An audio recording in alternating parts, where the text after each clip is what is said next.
샬롬, 하나님과 동행하는 새벽기도회 달라스 임마누엘 교회 권성철 목사입니다. 오늘도 하나님과 동행하며 풍성함을 누리시는 저와 여러분이 되시길 주님의 이름으로 축복합니다. 오늘 말씀은 누가복음 2장 1절에서 7절까지의 말씀입니다. 그때에 가이사 아구스도가 영을 내려 천하로 다 호적하라 하였으니 이 호적은 구레뇨가 수리아 총독이 되었을 때에 처음 한 것이라. 모든 사람이 호적하러 각각 고향으로 돌아가매 요셉도 다윗의 집 족속이므로 갈릴리 나사렛 동네에서 유대를 향하여 베들레헴이라 하는 다윗의 동네로 그 약혼한 마리아와 함께 호적하러 올라가니 마리아가 이미 잉태하였더라. 거기 있을 그때에 해산할 날이 차서 첫 아들을 낳아 강보로 싸서 구유에 누였으니 이는 여구 안에 있을 곳이 없음이러라. 아멘. 하나님의 말씀입니다. 여러분, 오늘 우리가 함께 묵상할 말씀은 예수님의 탄생 이야기입니다. 어쩌면 너무나 익숙한 이야기이기 때문에 그 속에 담긴 깊은 의미를 놓치고 지나갈 수도 있는 본문이다라는 것이죠. 1절을 보면 그때 가이사 아구스도가 영을 내려 천하로 다 호적하라 하였으니, 이 말씀은 로마 제국의 거대한 명령으로부터 시작됩니다. 이 시대는 황제의 한마디가 온 세상을 움직이던 시대였습니다. 사람들의 눈에는 권력의 중심에서 역사가 만들어지는 것처럼 보였죠. 그런데 하나님은 그 거대한 정치적 사건의 그늘 아래 아무도 주목하지 않는 작은 마을의 가축 우리에서 인류 역사를 완전히 바꾸어 놓으리를 조용히 시작하고 계셨습니다. 오늘 본문은 단순히 예수님께서 어떻게 이 땅에 오셨는지를 보여주는 것을 넘어서 하나님께서 어떤 방식으로 일하시는 분인지, 그분의 마음이 무엇을 향하고 있는지를 깊이 있게 드러내주고 있습니다. 우리는 오늘 본문에 나오는 말 구유에 담긴 하나님의 뜻을 함께 알아가고자 합니다. 먼저 말 구유에 담긴 하나님의 뜻은, 하나님은 인간의 권력이 아닌 자신의 시간으로 역사를 이끌어 가신다는 겁니다. 누가복음 2장은 가이사 아구스도 구레뇨와 같은 당대 최고 권력자들의 이름으로 시작이 됩니다. 세상은 이들이 역사를 만들고 움직인다라고 믿었죠. 하지만 실제로 역사를 주관하고 계신 분은 보이지 않는 곳에서 묵묵히 일하시는 하나님이셨습니다. 황제의 호적 명령은 결국 마리아와 요셉을 베들레헴으로 이동시키는 도구가 되었고, 700년 전 미가 선지자를 통해서 예언하신 그 말씀을 정확히 성취하는 통로가 되었습니다. 미가서 5장 2절 말씀 보면 베들레헴 에브라다야, 너는 유다 족속 중에 작을지라도 이스라엘을 다스릴 자가 내게서 내게로 나올 것이라. 아멘. 인간의 권력은 스스로를 역사의 중심이라고 여깁니다. 하지만 하나님 보시기에 그들은 하나님의 계획을 이루는 하나의 도구일 뿐입니다. 황제도, 총독도, 그 어떤 세력도 하나님의 계획을 막을 수 없다는 것을 이 사건은 우리에게 분명히 보여주고 있습니다. 여러분, 우리의 삶도 이와 다르지 않습니다. 지금 여러분을 흔들고 있는 그 상황, 내 뜻과는 상관없이 흘러가는 그 환경들이 우연처럼 보일지 모릅니다. 하지만 하나님의 큰 섭리 안에서는 의미 없는 사건이 단 하나도 없다라는 것이죠. 하나님은 우리의 제한된 이해를 훨씬 넘어서서 자신의 때에, 자신의 방법으로 말씀을 이루어 가시는 분이십니다. 하나님은 어제도, 오늘도, 내일도 변함없이 신실하게 일하고 가신다라는 것이죠. 또 다른 말구에 담긴 하나님의 뜻은, 하나님의 아들은 가장 낮은 자리를 선택하셨다는 겁니다. 오늘 본문 7절 말씀을 보면 마리아가 첫 아들을 낳아 강보로 싸서 구유에 누였으니 이는 여구 안에 있을 곳이 없음이러라.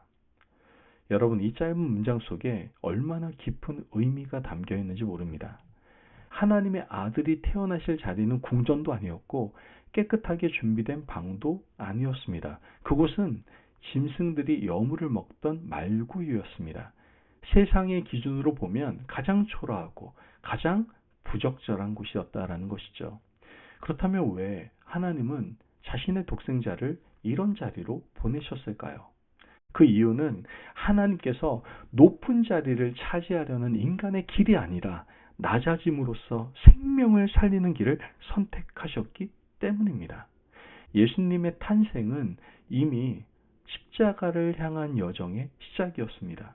말구유에서 시작된 그 낮아짐의 길은 33년 후 골고다 언덕의 십자가에서 완성됩니다. 태어나실 때도 돌아가실 때도 예수님은 언제나 가장 낮은 자리를 기꺼이 선택하셨습니다. 예수님은 가난한 자가 두려움 없이 나올 수 있는 모습으로, 상처 입은 자가 마음 놓고 다가올 수 있는 모습으로 이 땅에 오셨습니다. 그래서 사회에서 가장 낮은 계층이었던 목자들이 누구보다 먼저 아기 예수님을 찾아와 경배할 수 있었던 겁니다.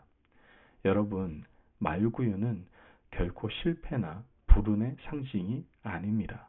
오히려 그곳이야말로 하나님의 사랑이 가장 분명하게, 가장 아름답게 드러난 거룩한 자리다라는 것이죠. 계속 성경을 보면 여관에 있을 곳이 없음이로라 라고 말합니다. 이 문장은 당시 사람들의 무관심과 거절을 고스란히 보여주고 있는 겁니다. 세상은 하나님의 아들을 맞이할 준비가 되어 있지 않았습니다. 문들은 굳게 닫혀 있었고 마음들은 차갑게 식어 있었습니다.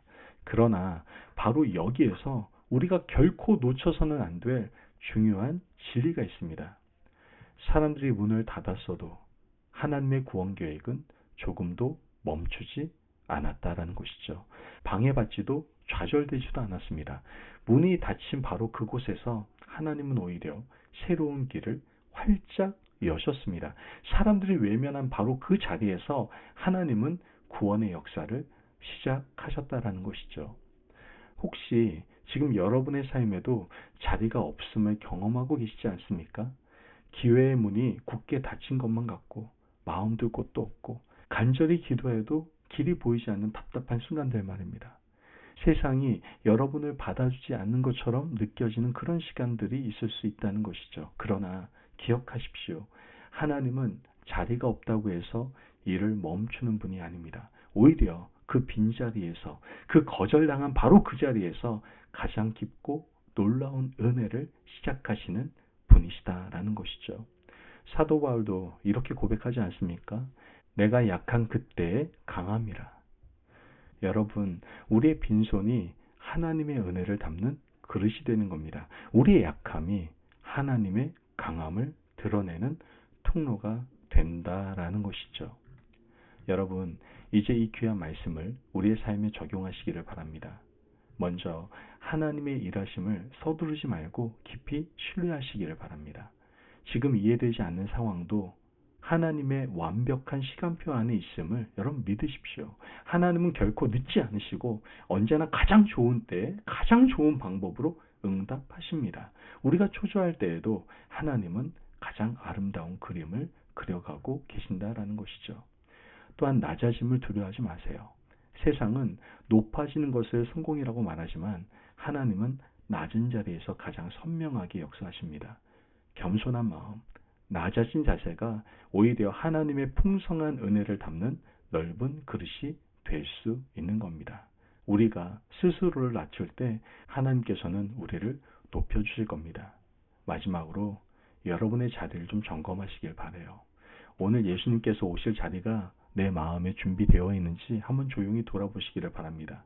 2000년 전 베들레헴의 여관처럼 혹시 나의 마음도 주님을 위한 자리가 없이 세상의 염려와 욕심으로 가득 차 있지는 않는지 한번 살펴보시기를 바랍니다. 바쁜 하루의 시작에서 주님을 위한 작은 자리 하나를 기쁨으로 내어드릴 때 그곳이 바로 은혜의 말구유가 될 겁니다. 여러분, 하나님은 화려한 궁전에서 세상을 구원하지 않으셨습니다. 아무도 주목하지 않는 어두운 마구간의 말구유에서 인류 구원의 위대한 역사를 시작하셨습니다. 이것이 바로 우리 하나님의 방식입니다. 세상이 가치 없다고 여기는 것을 귀하게 쓰시고 세상이 외면하는 자리에서 영광을 나타내시며 세상이 약하다고 무시하는 것을 통해 강한 능력을 나타내시는 분이 우리 하나님이십니다. 오늘 이 새벽 우리의 연약함과 부족함, 그 비어있는 자리 위에 주님을 겸손히 모시며 하루를 시작하시기를 바랍니다. 그때에 말 구유에 오신 그 주님께서 오늘도 낮은 마음을 기뻐하시며 그곳에 친히 임재하실 줄로 믿습니다. 기도하겠습니다. 사랑이 많으신 하나님 감사합니다. 말 구유에 오신 겸손의 왕 우리 주 예수 그리스도를 이 새벽에 다시 바라봅니다. 높아지려 했던 우리의 교만한 마음을 내려놓게 하시고 주님께서 머무실 자리를 기쁨으로 내어드릴 수 있는 저희들 되게 하여 주옵소서. 오늘 하루도 우리의 계획과 생각이 아니라 주님의 시간과 뜻을 온전히 신뢰하며 걷게 하시고 낮은 자리에서 더욱 분명하게 역사하시는 주님의 은혜를 깊이 경험하게 하여 주옵소서. 우리를 구원하시려고 가장 낮은 자리까지 기꺼이 내려오신 예수 그리스도의 이름으로 기도합니다. 아멘. 오늘도 하나님과 동행하며 풍성함을 누리시는 저와 여러분이 되시길 주님의 이름으로 축복합니다. 여러분, 지금도 우리를 위해서 일하시는 하나님을 철저히 신뢰하시고 예수님께서 보여주셨던 낮은 자리의 거함으로 예수님의 임재를 경험하시는 오늘 하루가 되시기를 바랍니다. 말씀 안에서 승리하십시오.